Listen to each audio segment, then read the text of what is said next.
उपचार अद्याप सुरू आहेत आणि माझी तब्येत सुधारते. पूर्ण सुधारायला अजून थोडा वेळ लागेल. 1 महिन्यापेक्षा जास्त काळ मी कैदखान्यात आहे, घरच्या आणि इस्पितळाच्या.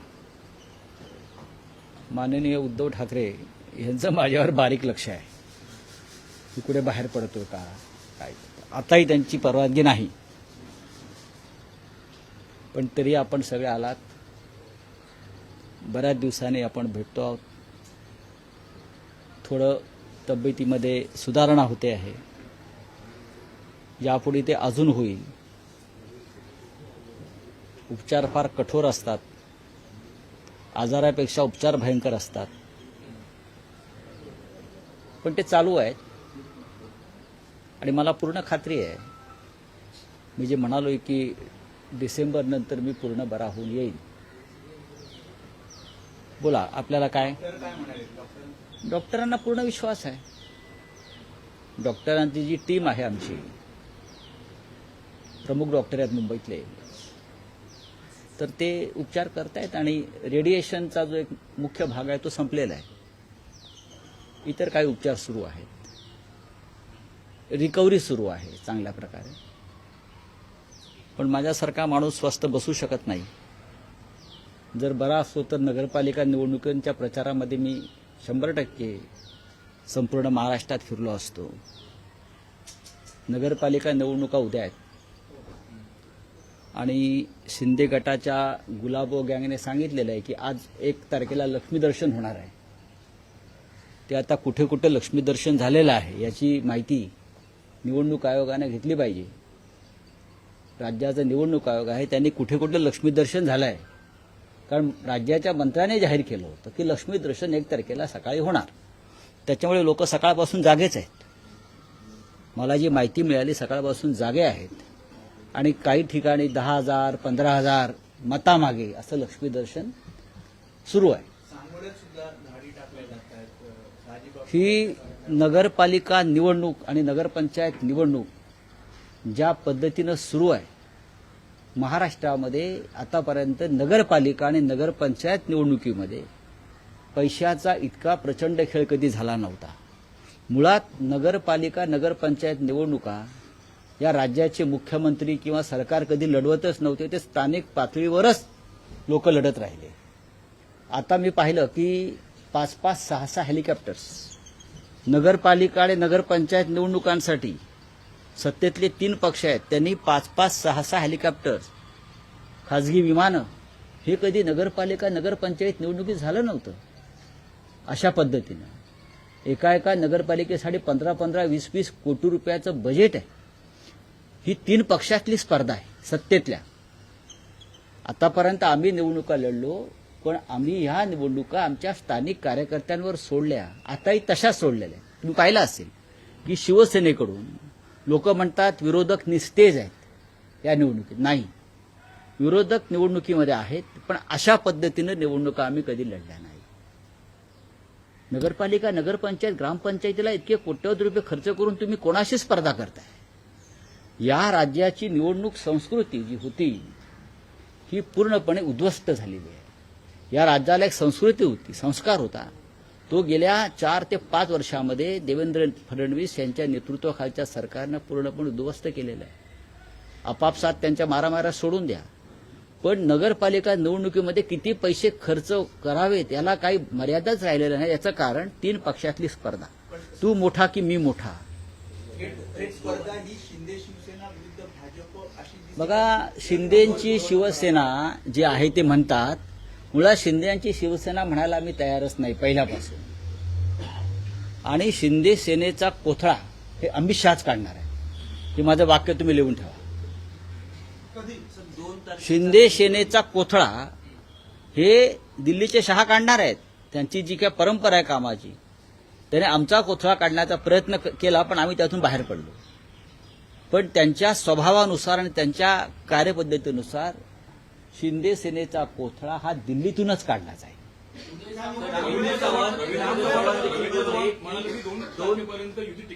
आणि मी हे तुम्हाला आता सांगत नाही, गेले वर्षभर सांगतो, यांचे 35 आमदार फुटणार आहे. ज्या पद्धतीनं त्यांनी शिवसेनेच्या बाबतीमध्ये गुप्त ऑपरेशन तेव्हा केलं आणि आमचे आमदार, तीच पद्धत, त्याच पद्धतीनं आता शिंदेचे आमदार फोडण्याचं काम अगदी व्यवस्थित सुरू आहे. रवींद्र चव्हाण हे भारतीय जनता पक्षाचे प्रदेशाध्यक्ष आहेत, करेक्ट, कोकणातलेच आहेत आणि डोंबिवलीचेच आहेत. त्यांची नेमणूक खास त्यासाठीच केलेली आहे डोंबिवलीतून. ज्याला राजकारण कळत आहे त्यांनी ते राजकारण समजून घेतलं पाहिजे. आणि जे आजच सामनाचा अग्रलेख आहे, जे रवींद्र चव्हाणांचं वक्तव्य आहे 2 तारखेनंतर, आणि तुम्हाला आठवत असेल मीही वारंवार तेच सांगत होतो, डिसेंबर नंतर बघा काय होतं. यांचा कोथळा, यांना वाटत असेल की दिल्लीचे 2 महान नेते आमच्या पाठीशी आहेत, ते कोणाच्याही पाठीशी नसतात. हिंदू हृदय सम्राट बाळासाहेब ठाकरे यांनी अमित शहा आणि नरेंद्र मोदी यांना बरं का नियमबाह्य मदत केली कायद्याच्या बाबतीमध्ये, इतर बाबतीमध्ये, तरी त्यांनी माननीय हिंदू हृदय सम्राटांच्या शिवसेनेच्या पाठीत खंजीर खुपसायला मागे पाहिले नाही. तिथे शिंदे कोण? शिंदे तर त्यांनीच पाळलेलं. तुमचं म्हणणं की महापालिका निवडणुकीआधी हा पक्ष फुटेल? बघा, पक्ष त्यांचा फुटलेलाच आहे. पक्ष फुटलेलाच आहे. हा त्यांचा पक्ष नाहीच आहे. तो अमित शहाने निर्माण केलेला एक गट आहे. हा अमित शहाचा पक्ष, हा शिंदेचा पक्ष नाही. माझी शिवसेना खरी आहे का हास्यास्पद नाही का हो? कसली यांची शिवसेना? याने कधी शिवसेनेला जन्म दिला? याने काय शिवसेनेसाठी खस्ता खाल्ल्यात? हे कधी तुरुंगात गेले सेनेसाठी? बाळासाहेब याने कोणती आंदोलनं केली? माननीय उद्धव ठाकरे यांच्या नेतृत्वाखालची शिवसेना महाराष्ट्रामध्ये आजही मजबूतीने उभी आहे. पैशाच्या ताकदीवर निवडणुका जिंकणं म्हणजे लोकशाही नाही. त्याला आम्ही लोकशाही किंवा राज्य करण्याची पद्धत मानत नाही. एक मंत्री म्हणतो आमच्याकडे नगरविकास खातं आणि भरपूर पैसा, याचा अर्थ निवडणूक आयोगाला कळत नाही, फडणवीसांना कळत नाही. आपण भ्रष्टाचाराचा 0 टॉलरन्सचा जेव्हा भूमिका घेता, तेव्हा तुमच्या खात्यातला एक मंत्री नगरविकास खातं आमच्याकडे आहे, त्यावेळेला आम्हाला पैशाची चिंता नाही असं जेव्हा सांगतो, तेव्हा ताबडतोब त्या मंत्र्याला बरखास्त केलं पाहिजे आणि नगरविकास खाते ज्याच्याकडे आहे त्याच्याकडून ते काढून घेतलं पाहिजे. तर तुम्ही राज्याचं नेतृत्व करता असं आम्ही मानतो. आम्ही यशवंतराव चव्हाणांपासून नेतृत्व पाहिलेले आहे त्या राज्यामध्ये. संस्कारी, संयमी आणि सुसंस्कृत नेतृत्व काय असतं, माननीय शरद पवार साहेबांपर्यंत, मनोहर जोशींपर्यंत, देवेंद्र फडणवीस यांच्याकडनं अपेक्षा होती, पण ते त्याला अपयश त्यांचं आलेलं आहे. शिंदेला सांगितलेलं होतं जेव्हा मंत्र्यांनी बहिष्कार टाकलेला होता कॅबिनेटवर, तेव्हा फडणवीसांनी आश्वासन दिलेलं होतं की तुमचे कार्यकर्ते आम्ही फोडणार नाही आणि आम्ही तुमचे फोडणार नाही. मात्र लगेचच दुसऱ्या दिवसापासून शिंदे गटाचे बघा, फडणवीस यांचं राजकारण जर शिंदेना कळत नसेल तर त्यांच्या राजकारणात राहू नये. नुसतं पैशावर राजकारण चालत नाही, पैशांवर माणसं विकत घेता येतात. मला आश्चर्य वाटतं राज्यातल्या जनतेचं. या राज्याची जनता 10,000 15,000मध्ये आपल्या मुलाबाळांचं भविष्य विकत आहे. बेरोजगारी तशीच आहे, लोकांना रोजगार नाही, गरिबी तशीच आहे, कायदा सुव्यवस्था पूर्ण ढासळलेली आहे, महिलांची सुरक्षा धोक्यात आहे. रोज मुंबईत, महाराष्ट्रात रोज महिलांच्या अत्याचारावर घटना घडतात. त्याच्यावर कोणी बोलत नाही. त्याच्यावरती उतारा जर 10 आणि 15,000 रुपये मताला असेल तर ह्या राज्याच्या जनतेनं स्वतःला अशा प्रकारे विकल्यामुळे ते आपल्या पुढल्या पिढीचं भविष्य धोक्यात आणतायत. 10 आणि 15,000 या जनतेची किंमत आहे का? पण लुटलेला पैसा, भ्रष्टाचाराचा पैसा अशा माध्यमातून निवडणुकीमध्ये येतोय आणि आमची जनता खुश आहे. 10,000, नगरपालिकेला 10,000, विधानसभेला 25,000, लोकसभेला त्याहून जास्त. ही या जनतेची कमाई आहे राज्याच्या. बाकी नोकऱ्या धंदे काही नाही. कणकवलीमध्ये राणे बंधू एकमेकांच्या विरोधात उभे राहिलेले पाहायला मिळतात. एकमेकांचे नेते दोन्ही राणे बंधूंना बळ देताना पाहायला मिळतात. तर एकनाथ शिंदे सुद्धा नारायण राणे यांच्या घरी गेले. निलेश राणेंना म्हणाले की पूर्ण तुझ्या पाठीशी उभा. मग नारायण राणे भाजपचे खासदार आहेत. एकनाथ शिंदे राणांच्या घरी गेले. नारायण राणे भारतीय जनता पक्षाचे खासदार आहेत आणि भारतीय जनता पक्षानं आमदार निलेश राणे यांच्यावरती गुन्हा दाखल केला. मी निलेश राणे यांचं अभिनंदन करीन की त्यांनी कशा प्रकारे पैशाचं वाटप होत आहे कोकणात हे दाखवण्याचा प्रयत्न केला. त्यांचे आमचे मतभेद असतील पण शेवटी निवडणुकीमध्ये पैशाचं वाटप कशा प्रकारे होत आहे हे दाखवण्याचा प्रयत्न केला. याचा अर्थ शिंदे गटाचे लोक पैसे खर्च वाटत नाहीत का? जास्त वाटतात. पण कोकणामधल्या एका भागामध्ये आमदार राणे, निलेश राणे यांनी कसे पैसे येतात, कसं पैशाचं वाटप होतं यावरती प्रकाश पाडला असेल तर निवडणूक आयोगानं त्यांची दखल घेण्याऐवजी त्यांच्यावर गुन्हा दाखल करणं हे काय मला योग्य वाटत नाही. ज्या प्रकारे निवडणुका, काही नगरपालिका, नगरपंचायतच्या निवडणुका या पुढे ढकलल्या आहेत, ऐन वेळी या पुढे ढकलल्या आहेत. देवेंद्र फडणवीस व्यवस्था आहे. देवेंद्र फडणवीस असं म्हणाले की कायदेशीररित्या असं पुढे जाणं हे चुकीचं आहे. नाही, ही तसं जरी असलं तरी पुढल्या निवडणुकांमध्ये भरपूर वेळ मिळावा त्यासाठी ही निवडणूक आयोगाशी संगनमत करून केलेली राजकीय व्यवस्था आहे. एकनाथ शिंदे म्हणतात की मुंबई आणि ठाण्यामध्ये आमचाच पक्ष मोठा बोट ठरणार. बघा, असं आहे की ते न्यूयॉर्कला सुद्धा जिंकू शकतात. ते त्यांच्याकडे जे कोट्यवधी रुपये आहेत ते डॉलरमध्ये कन्वर्ट करतील आणि तिथे वाटायला जातील, 4 लोक पाठवतील. ते जर्मनीमध्ये जिंकू शकतात, ते कुठे जिंकू शकतात. त्यांना असं वाटतं मी माझ्या हातामध्ये प्रचंड पैसा असल्यामुळे लुटीचा मी जग माझ्या मुठीत आहे. तसं नाही आहे. तसं राजकारण हे वाळूसारखं असतं मुठीतल्या, ते कधी सटकू शकतं. हा, जेव्हा कोण बोलत नव्हतं तेव्हा तुम्ही बोलवता की मनसे आणि शिवसेना एकत्र येतील. जवळपास अनेक बैठका देखील झाल्या आहेत. युती देखील आता काही दिवसांनी जाहीर. एक महिना तुम्ही विश्रांती घेतली. बैठकामध्ये राज ठाकरे आणि उद्धव ठाकरे हो, झाली ना बैठक. ती कुठपर्यंत होती? बघा, मी तुम्हाला अगदी पहिल्या दिवसापासून सांगतो, शिवसेना माननीय बाळासाहेब ठाकरेंची म्हणजे उद्धव ठाकरे यांच्या नेतृत्वाखालची खरी शिवसेना आणि महाराष्ट्र नवनिर्माण सेना राज ठाकरे यांच्या नेतृत्वाखालची, या दोघांमध्ये सकारात्मक चर्चा सुरू आहे. बैठका सुरू आहेत जागा वाटपावर आणि योग्य दिशेनं ही चर्चा सुरू आहे. माननीय उद्धव ठाकरे आणि माननीय राज ठाकरे यांच्यामध्ये उत्तम संवाद सुरू आहे.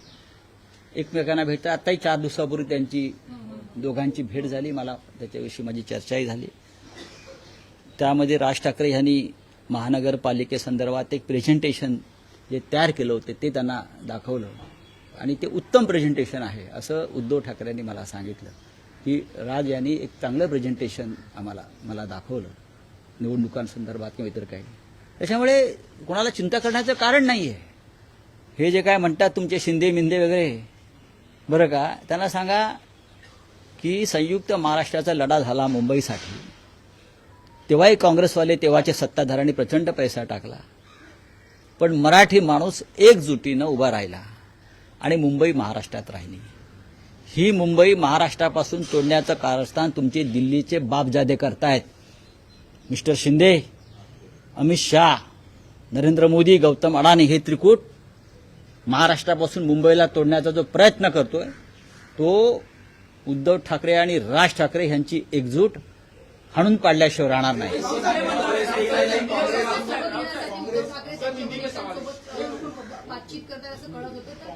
बघा, एक लक्षात घ्या, काँग्रेसशी आमची चर्चा सुरू आहे.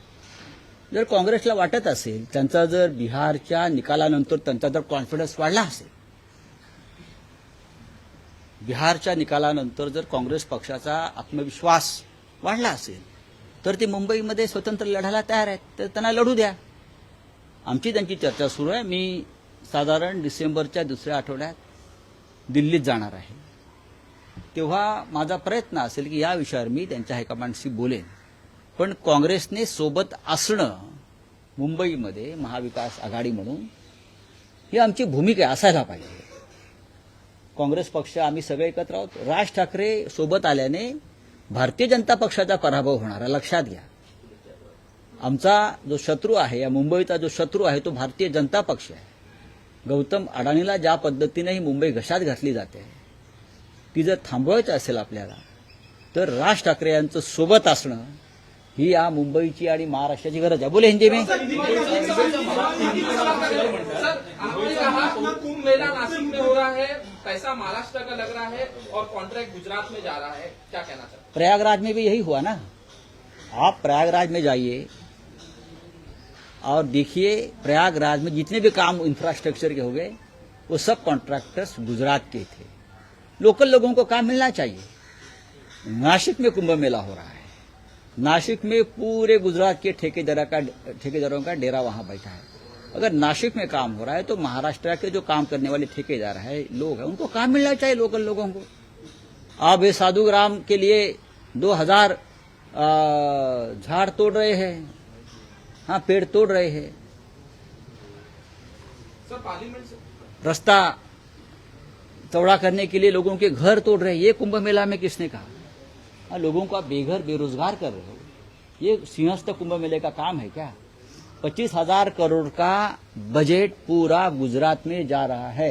गिरीश महाजन को पूछिए, मैं झूठ बोल रहा हूं तो मैं उनको पूरे लिस्ट देता हूं ठेकेदारों की। बोलिए। सर पार्लियामेंट सेशन शुरू हो रहा है, जो SIR है उसको लेके SIR पर हम चर्चा मांग रहे हैं।